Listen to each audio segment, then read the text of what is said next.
Just wanted to do a quick video on the transmission fluid change in a 6-speed Jeep Patriot.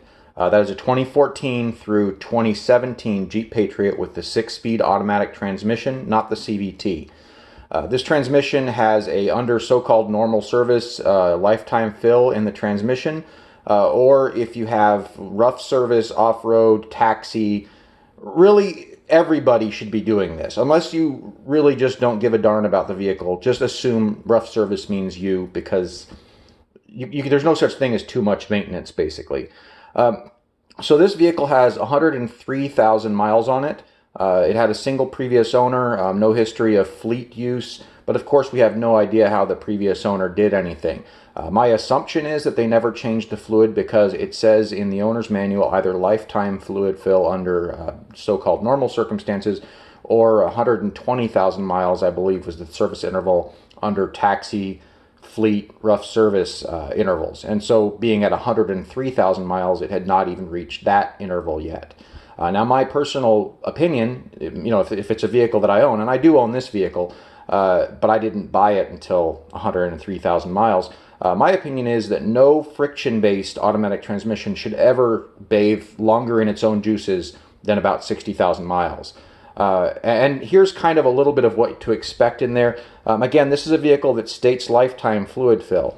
And you can see that after I've changed the fluid out, I was able to get 3.1 quarts out of it just from a drain and refill. It's a 7.5 quart system, and it does have an internal filter, although that filter is, it's difficult to get to that filter. It's not just in the pan like a lot of other ones are. So you can't just simply replace that. And in most cases, for most transmissions, the transmission filter is really like to stop things bigger than gravel from going through there. They're not really made to catch small stuff. So this is from just a drain and fill of about 3.1 quarts. This is what's left after I dumped out the stuff into an oil collection barrel. And you can see the fluid is probably not burned. I wouldn't characterize this as burned fluids. It's still got some life in it as far as, being used as a fluid.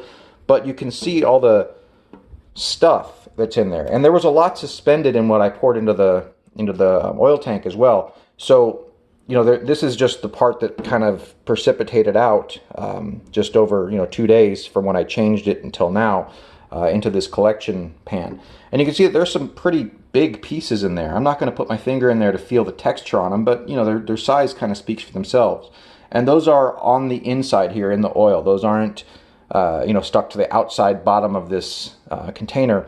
And they also didn't fall off the transmission. I thoroughly cleaned that before getting to work on it because I don't want, just crust around where I'm putting oil in and out of it. This is stuff that came out of the tranny.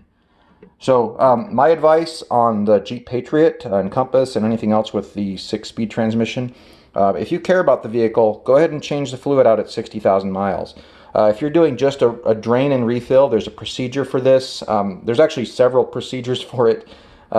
There's an easier one that you can look for that basically there are 3 holes on the transmission. There's the drain hole, there's an inspection hole, or whatever you want to call it, and then there's the fill hole at the top of the transmission. In order to refill it, you have to take the battery out of the engine compartment and the battery tray out. That's relatively easy. It takes a 13mm socket and a 10mm socket, and it comes out pretty easy. It's a good opportunity to clean under there anyways. And then the inspection hole is on the front of the transmission.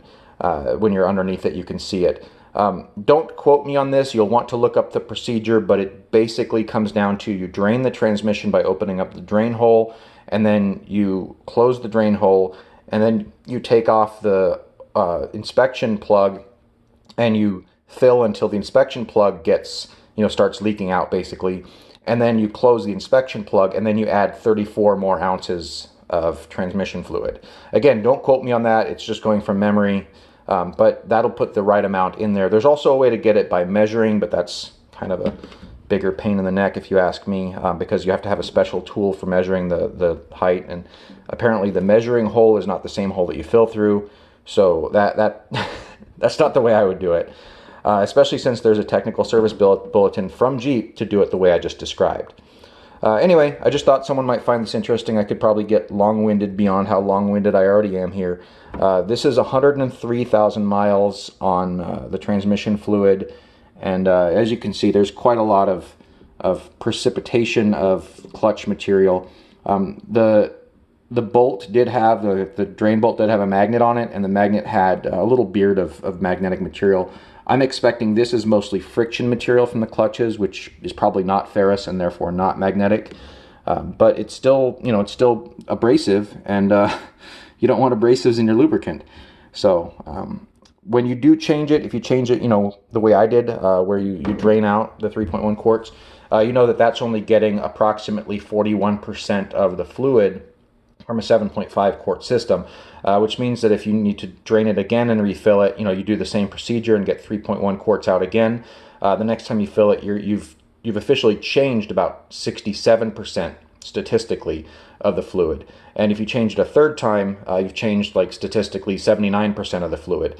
So that's kind of where your exchange rate is on that. You'd have to exchange it like 6 times in a row in order to statistically change out like 95% of the fluid.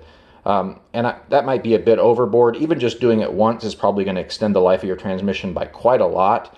But I'm going to go ahead and do this. It's only 6 quarts to do it twice, and then you've replaced more than 2/3 of the fluid statistically. So I'm going to go ahead and do this one more time after I've driven the vehicle for a couple miles, and then I'll call that good. So anyway, I hope this long-winded 6.5 minutes of me talking about a little bit of crap in the bottom there has been exciting for you. Cheers.